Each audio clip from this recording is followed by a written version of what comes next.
Bonjour à tous, c'est Clément, on se retrouve aujourd'hui pour une nouvelle vidéo et aujourd'hui ça va être une vidéo présentation d'achat. Donc ce mois-ci j'ai pas acheté grand chose pour être honnête, je vais vous présenter 5 achats que j'ai fait.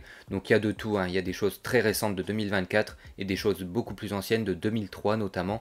Bref, je vais vous montrer tout ça, on est parti. Pour commencer cette vidéo, le premier achat que j'ai fait c'est le Desert Skiff de 2017, à savoir la référence 75-174. Au niveau du set, il se compose de 277 pièces, de 4 figurines, dont 2 qui sont encore exclusives à l'heure d'aujourd'hui. A l'intérieur, on va pouvoir retrouver un Desert Skiff, un Sarlacc et comme je l'ai dit, 4 figurines, à savoir un Boba Fett, un Han Solo, un Chewbacca, ainsi qu'un garde du Desert Skiff. C'est un set qui était vendu au prix de 40 € en 2017 et moi je l'ai acheté à 20 € sur Vinted. Donc voilà, une petite occasion comme d'habitude qui s'est présentée. Encore une fois, je le recherchais absolument pas. Mais à 20 €, j'ai pas hésité, c'est un très bon prix. Encore une fois, 2 figurines exclusives, donc ça c'est plutôt bien pour la collection. Et c'est un prix qui est tout à fait correct. Comme vous pouvez le voir avec ce set, on retrouve la boîte qui est en très bon état, ainsi que la notice, toutes les figurines et toutes les pièces. Au niveau du Desert Skiff, c'est une édition plutôt bien réalisée, beaucoup mieux que la précédente sortie en 2014 il me semble, qui est juste là au-dessus de moi. Donc celle-ci est beaucoup mieux finie, plus de détails, des pièces plus intéressantes et des techniques plus élaborées, ce qui rend le vaisseau plutôt beau. Bien sûr moins beau que celui qui est sorti cette année, mais il faut comparer ce qui est comparable, il y a quand même 40 € de différence qui les sépare. Au niveau des fonctionnalités, on a juste la planche qui peut se sortir, une fonctionnalité qu'on connaît qui est disponible sur tous les Desert Skiff. Également, les ailerons peuvent se déplacer légèrement au niveau de l'arrière, et pareil, ça c'est présent sur tous les Desert Skiff. Au niveau du Sarlacc maintenant, on retrouve une édition qui est mieux que la précédente, mais qui est beaucoup moins bien que celle qui vient de sortir. Encore une fois, c'est normal au vu de la différence de prix. Ici, on retrouve une édition du Sarlacc qui est orange foncé, ce qui le rend vraiment plus beau que les autres, je trouve. C'est un très bon choix de couleur pour le Sarlacc. Et au niveau de la base, on va retrouver les dents du Sarlacc ainsi que quelques pièces pour faire le sable de Tatooine. Ici, c'est très léger et ça ne cache d'ailleurs pas tous les systèmes techniques en pièces grises et gris foncé. Donc ça, c'est un petit peu dommage de laisser tout ça apparent sur ce set. Sinon, en parlant de fonctionnalité, donc on va pouvoir retrouver une tentacule juste ici qui peut se déplacer de droite à gauche pour faire bouger la tête. Et si on la soulève de haut en bas, et on peut faire le mouvement de bouche du Sarlacc.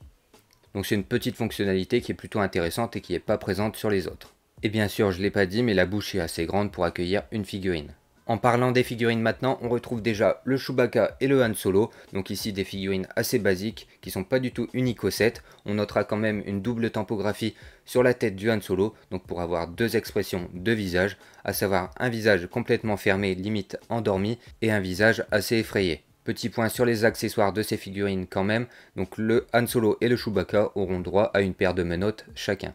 Maintenant on en vient aux figurines réellement intéressantes et exclusives au set et on commence tout d'abord par le Desert Skiff Guard. Donc voilà un alien à la peau dark orange, donc plutôt sympa avec une tête très détaillée. On aura le droit également à une tempographie à l'arrière du crâne et la figurine se voit équipée d'une hallebarde. Donc voilà une figurine très sympa qui est peut-être ressortie d'ailleurs dans la Sailbarge UCS, je sais pas, il y a peut-être une nouvelle édition qui est sortie, à vérifier. Mais en tout cas voilà, ça reste une belle figurine pour ce set. Pour en terminer avec ce set, on finit avec une figurine de Boba Fett, donc comme je l'ai dit qui est unique. Pourquoi? Car le torse et les jambes sont uniques à ce set, ne sont jamais ressortis. Sinon le casque et la tête sont identiques aux autres. Donc voilà, pareil, très belle figurine, il n'y a pas de tempographie sur les bras. On note quand même la présence d'une cape sur l'épaule, un jetpack, un viseur sur le casque. Et donc voilà, ça reste une très belle figurine de Boba Fett et comme je l'ai dit, elle vaut aux alentours des 10-15 €.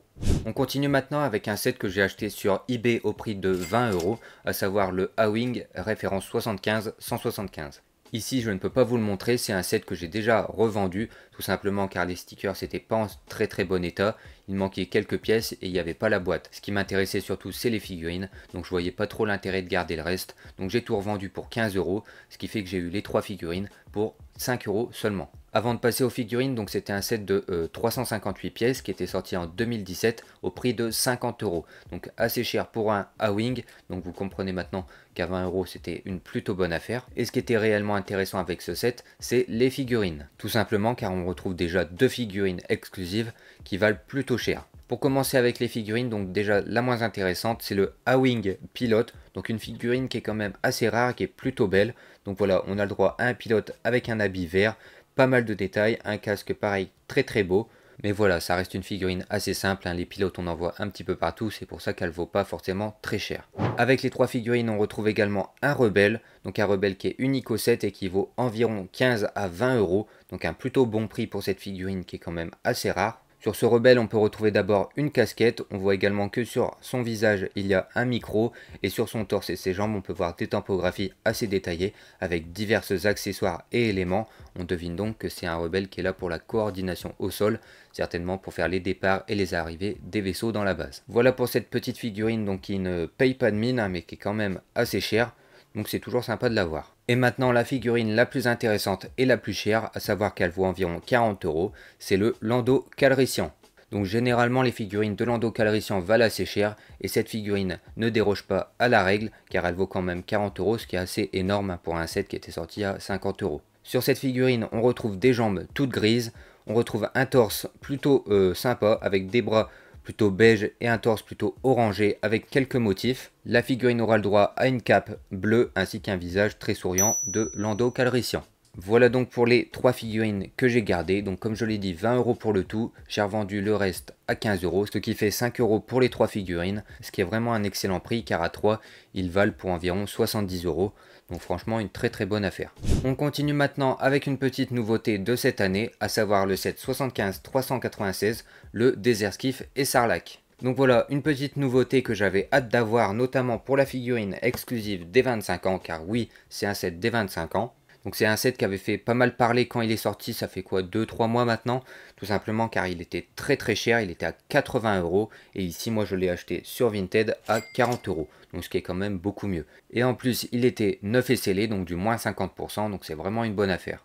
Pour en revenir au set, donc un set très récent, on retrouve un Sarlacc, un Desert Skiff, ainsi que 6 figurines, dont une des 25 ans, donc qui est assez importante à avoir quand même, notamment pour les collectionneurs. Pour commencer, on a déjà le Desert Skiff, donc c'est un set qui se compose de 558 pièces, donc ce qui est quand même beaucoup plus que le set précédent, donc c'est pour ça que la version du Desert Skiff est beaucoup mieux. On voit surtout la différence au niveau des détails, sur l'avant, le dessus, bref de partout. Ce set est très cher tout simplement car il est directement en lien avec la sailbarge UCS, donc un UCS forcément c'est cher et c'est détaillé, donc il fallait que le set qui était en lien soit cher et détaillé. Qu'il soit cher, c'était pas forcément obligatoire, mais bon, on commence à être habitué maintenant. Au niveau du Desert Skiff, donc très détaillé, on a le droit à des ailerons sur les côtés qui sont vraiment très sympas avec un chapeau chinois pour apporter encore plus de détails. Sur l'arrière, ça c'est la première fois qu'on voit ça sur un Desert Skiff, on voit enfin les réacteurs qui sont représentés juste derrière, ce qui n'est pas le cas sur les 2-3 versions précédentes. L'avant est également très bien fait, avec les pièces en pyramide qui apportent également du détail. On a également une surface au sol à l'intérieur qui est bien plus importante que les autres. On voit vraiment que c'est assez spacieux pour mettre toutes les figurines disponibles dans le set. Au niveau des fonctionnalités, on a déjà la petite barrière qui peut s'écarter pour laisser passer la planche. Donc on a un petit endroit où appuyer pour faire sortir la planche. Également les ailerons sur le côté qui peuvent se tourner et se pencher. Et hormis ça, ça va être toutes les fonctionnalités qu'on a sur ce Desert Skiff. Au niveau du Sarlacc maintenant, donc pareil, une très belle édition, notamment avec un apport de détail et de finition assez impressionnant sur la base, ce qui n'avait pas du tout été fait sur les versions précédentes. On retrouve bien sûr la bouche du Sarlacc, donc qui peut s'ouvrir pour manger une figurine. On a également 4 tentacules marrons. Et on peut voir également autour de la tête le changement de couleur du sable, donc pour faire comme s'il était un peu plus humide, vraiment du sable différent. Donc vraiment une touche de détail très poussée sur ce set. Au niveau des fonctionnalités du Sarlacc, on a déjà la bouche qui peut s'ouvrir pour manger une figurine, et à l'arrière on peut retrouver 2 manettes pour faire bouger les tentacules. Donc voilà, des features assez basiques, mais c'est toujours sympa d'en avoir quand même. Donc petit bilan de la construction, donc voilà, vraiment très bien détaillé, c'est probablement la meilleure édition du Desert Skiff et du Sarlacc. Bien sûr, le prix reste toujours trop cher à mon goût. J'aurais plus vu ça à 60 euros, mais bon. Ça reste un Lego qui est très facile de trouver en promotion, donc vraiment je vous le conseille. Alors maintenant pour les figurines, donc je vais essayer d'accélérer un petit peu le rythme pour pas que la vidéo soit trop longue. On a déjà un Chewbacca qui est tout à fait classique, un Han Solo, donc qui est un petit peu différent de celui précédent, surtout au niveau du t-shirt, c'est les plis qui sont un petit peu différents. Sinon ça reste des figurines très basiques. On continue maintenant avec un Luke, donc pareil, tout à fait basique. Une topographie sur les jambes qui est quand même présente. Et sinon, il a les cheveux qui sont un petit peu plus longs que d'habitude. Donc voilà, sinon ça reste une figurine très simple et très basique de Luke. On a ensuite droit à un Boba Fett, à savoir que c'est le même avec les bras tampographiés qui était sorti dans le robot, donc il y a quoi, un an maintenant. Donc voilà, c'est une figurine qui va pas forcément être très chère à l'avenir, je pense. Mais voilà, elle est quand même très sympa, ça reste une très très belle figurine, hein. Les bras sont vraiment très très beaux avec de très belles tampographies. Donc voilà, on aura le droit à un jetpack, un casque assez classique et une tenue qui est quand même bien détaillée, etc. Mais pareil, qui est assez classique. On continue ensuite avec une version de Lando déguisé, donc une très belle version de Lando qui est unique au set. Donc pareil, une très très belle tempographie sur les jambes, le torse est plutôt bien fait également. Au niveau du casque, donc c'est le casque qu'on peut voir dans le film, il est plutôt fidèle à ce niveau-là, et le Lando sera équipé d'une hallebarde. Et maintenant venons-en à la figurine exclusive, à savoir le Nien Numb.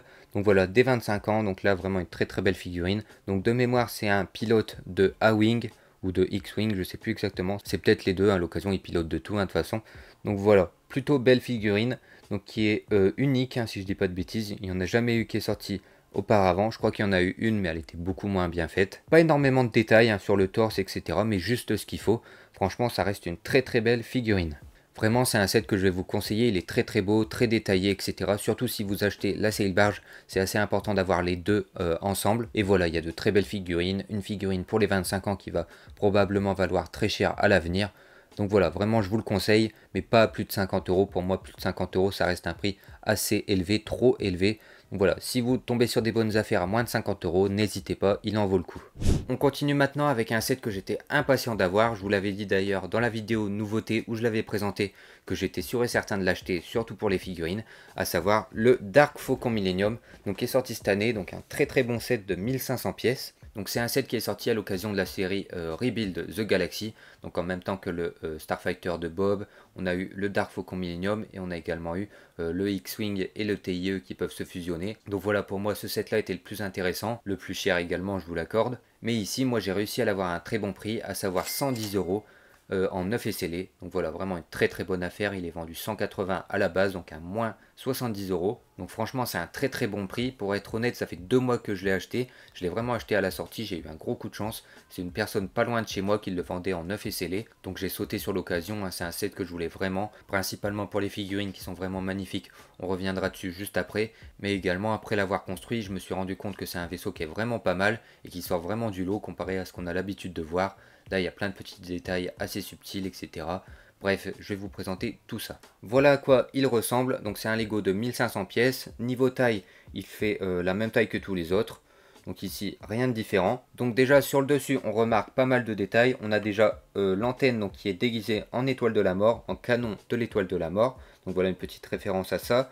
Le cockpit qui est rouge. Et bien sûr, la couleur qui prédomine, c'est le noir, tout simplement, car c'est le Dark Faucon Millennium. Hormis ça, sur l'extérieur, rien de particulier. L'arrière est bien sûr rouge également. Ce qui nous intéresse surtout sur ce vaisseau, c'est l'intérieur qui est bien plus détaillé avec des détails assez subtils. Comme à leur habitude, ces faucons peuvent s'ouvrir entièrement. Donc ici à l'avant. Donc celui-ci s'ouvre en 4 parties. Hop, hop et hop. Non, c'est vrai qu'on a ce petit bout en plus, donc 5 parties. Et donc voilà pour ce qui est de l'intérieur. Donc petit point négatif tout de suite, je vais le dire tout de suite. Donc c'est de ce côté-là, il n'y a rien du tout en fait, il y a une petite caisse. Donc ça c'est vraiment dommage de ne pas avoir rajouté quelques petits détails. Surtout sur ce genre de set où ils peuvent faire quelques touches d'humour, hein, tout simplement. Comme ils ont fait de ce côté-là, ils auraient pu rajouter, je sais pas, une table, un truc basique. Hein, mais c'est vraiment dommage d'avoir laissé ce côté-là vide. Hormis ça, sinon, de ce côté, on a un trône avec un panneau de commande. Donc voilà, plein de stickers. C'est vrai qu'il y avait pas mal de stickers sur ce set. Ensuite, juste ici, on a le droit à quelques couchettes. On passe directement de l'autre côté, donc en passant par le petit couloir où on peut voir une planche de surf sur le mur. Juste ici, on a le droit à un coin plutôt détaillé avec une petite table, avec une manette de PS5. On peut voir d'ailleurs la PS5 juste derrière la télé. Sur la télé, on retrouve un jeu vidéo. Donc c'est le même, vous savez, qu'il y a sur la table dans le Faucon Millennium, auquel joue R2D2, Chewbacca, etc. Sauf que là, il n'apparaît pas sur la table en 3D, il est directement dans un écran. Donc voilà, pour faire une petite référence à ça. Juste ici maintenant, on retrouve une sorte de chambre de méditation, ou peut-être une cuve de Bacta, je ne sais pas exactement. Sur cette petite pièce ronde, on retrouve également un sticker assez sympa. Comme je l'ai dit, de ce côté-là, absolument rien à part une petite caisse. Et globalement, on a déjà fait tout le tour de l'intérieur. On peut également soulever le milieu du vaisseau. On peut également retirer cette petite partie pour venir installer des figurines au canon de combat. Voilà globalement pour une petite review rapide de l'intérieur. Donc c'est un très bon set que je vais vous recommander encore une fois. On regardera un petit peu les figurines après, mais qui est pas difficile à trouver à moins de 130 € en 9 et scellé sur Vinted, etc. Donc je vais vraiment vous le recommander. Au niveau des figurines, on en a 6. On va d'abord commencer par le Beach Luke, donc qui est pour moi la moins intéressante. Donc voilà, on a une version de Luke donc pour la plage, hein, avec son petit t-shirt ouvert, etc. On a également une référence au Blue Milk, car il a tout simplement une brique de lait. Voilà, petites lunettes, etc. Bon, c'est pas une figurine que j'apprécie particulièrement. Elle vaut quand même 10 € à l'heure actuelle. Donc d'ailleurs, toutes les figurines valent déjà 10 à 15 €. Donc c'est pour ça, ça risque d'être un set qui va être très cher à l'avenir. Donc je vous conseille vraiment de l'acheter, c'est bientôt Noël. Donc n'hésitez pas à acheter ce set, je vous le recommande en tout cas. On continue maintenant avec la figurine du C3PO. Donc là, une version sombre de C3PO. On a notamment son bras qui est passé du rouge au noir, ses yeux pareils qui sont devenus rouges. Hormis ça, sinon on a de très belles tampographies sur les bras et sur les jambes, donc ce qui va en faire une figurine probablement très chère à l'avenir encore une fois. Ensuite on passe sur Dark Rave, donc voilà une figurine Sith, donc plutôt sympa. Également de très belles tampographies sur les bras, sur les jambes. Donc vraiment dans ce set de très belles figurines. Ils ont pratiquement tous des tampographies sur les bras, etc. Donc ça va être de très belles figurines, probablement très chères à l'avenir. Ensuite on a le droit à la Dark Rey, qui est pour moi la moins belle figurine de ce set. Déjà parce qu'elle n'a pas de tampographie sur les bras et sur les jambes. Donc ça c'est un petit peu dommage. Et les tampographies sur le torse sont très simples, c'est-à-dire pratiquement rien du tout. Donc voilà, vraiment une figurine pas terrible. Hormis ça, elle a un double sabre. C'est le seul point positif de cette figurine. On passe maintenant au Dark Jar Jar. Donc avec un double sabre. Pareil ici, pas de tampographie sur les bras et les jambes. Hormis ça, le torse est plutôt pas mal avec pas mal de détails, etc. Ses yeux sont passés jaunes, donc comme les yeux des Sith forcément. Et la couleur sur sa tête, j'ai l'impression qu'elle est un petit peu plus foncée que d'habitude. Donc certainement pareil pour faire une référence au Sith. Et maintenant la figurine la plus intéressante, c'est bien sûr le Jedi Vador. Donc une version gentille de Dark Vador, une version Jedi, donc qui est vraiment très sympa. Sur cette figurine, on retrouve des tampographies sur les bras et les jambes. Donc de mémoire, c'est les mêmes que sur le Dark Vador noir, tout simplement. C'est exactement la même figurine que le Dark Vador classique, sauf qu'elle est blanche, hein. Le noir a été remplacé par du blanc. Ce qui en fait quand même une très belle figurine. Et d'ailleurs, sur son visage, on peut voir une expression très souriante, avec notamment un visage qui n'est pas tout abîmé, etc. Donc vraiment un soin du détail qui a été fait jusqu'au bout. Voilà donc pour ce petit set. Enfin, petit set, il est quand même assez gros, hein, mine de rien. Et maintenant, on va passer au dernier achat, à savoir que c'est un UCS, encore une fois. Que serait cette série sans un petit UCS en fin de vidéo? Donc c'est un UCS de 2003, de 1500 pièces. Je vous montre ça tout de suite. Et donc l'UCS que j'ai acheté, c'est tout simplement le Snowspeeder 10-129 de 2003. Donc voilà, un UCS qui est assez rare, qui est pas très connu, pas très populaire, il faut dire. Il n'a rien de particulier, il n'a pas de figurine, etc. Mais pourtant, c'est un set qui vaut quand même aux alentours des 400-500 €. Donc ici, c'est un set que j'ai acheté dans un lot. Donc il y avait la notice et le vaisseau. Je vais vous montrer le vaisseau tout de suite. Voici à quoi ressemble le vaisseau. Donc je parlais de lot, donc c'est le même lot dans lequel j'avais acheté la la TST. Donc voilà, donc le lot, pour rappel, je l'avais acheté 180 €. Donc ça fait que ça, je l'ai eu aux alentours des 100 €, ce qui est très raisonnable. Mais en même temps, c'est pas forcément une super affaire, tout simplement car le vaisseau déjà est pas en très bon état. Déjà sur l'extérieur, on n'a pas les stickers, donc ça c'est un gros point négatif. Ils sont présents à l'intérieur, hein, par contre. Également, donc c'est un set de 2003, donc forcément les pièces blanches ont jauni pour la plupart, hein, pour pas dire à 100%. Mais la plupart des pièces sont jaunies, donc ça c'est un point négatif aussi. C'est un set qui est censé avoir un support avec une plaque UCS et il n'était pas présent, donc ça pareil, gros point négatif aussi. Enfin bref, il y a plein de points négatifs comme ça qui fait que c'est pas forcément une super affaire, mais j'aurais pas de mal à le revendre, car oui, je vais le revendre pour une future vidéo achat-revente. Bref, je vais le revendre. De toute façon, je vois pas trop l'intérêt de le garder dans cet état, honnêtement. Je pourrais le restaurer, racheter les stickers, etc. Mais bon, c'est pas vraiment le but, ça me reviendrait assez cher. Et de toute façon, il faudra que je rachète également la boîte. Il y a la notice qui est en très très bon état par contre. Mais bon, voilà, plein de choses à racheter, à entretenir, etc. C'est pas forcément rentable à la longue. Donc voilà, sinon quand je l'ai reçu, j'ai été très surpris. Déjà, ils sont très très imposants, les Snow Speeder. Je sais pas si ça se voit à côté de moi. Il n'y a que 1500 pièces et pourtant il est très très gros. Sinon, donc pour 2003, franchement, c'est vraiment pas mal. Je vais vous montrer tout ça d'un peu plus près sur les plans de coupe. Donc déjà, pas mal de détails sur les ailes. À certains endroits, c'est assez vide, mais globalement, c'est quand même sympa. Hein. Pour 2003, ça reste un beau set. On retrouve de très très gros canons sur les côtés, donc il y en a deux. Hormis ça, donc sur les côtés, on a également une petite fonctionnalité.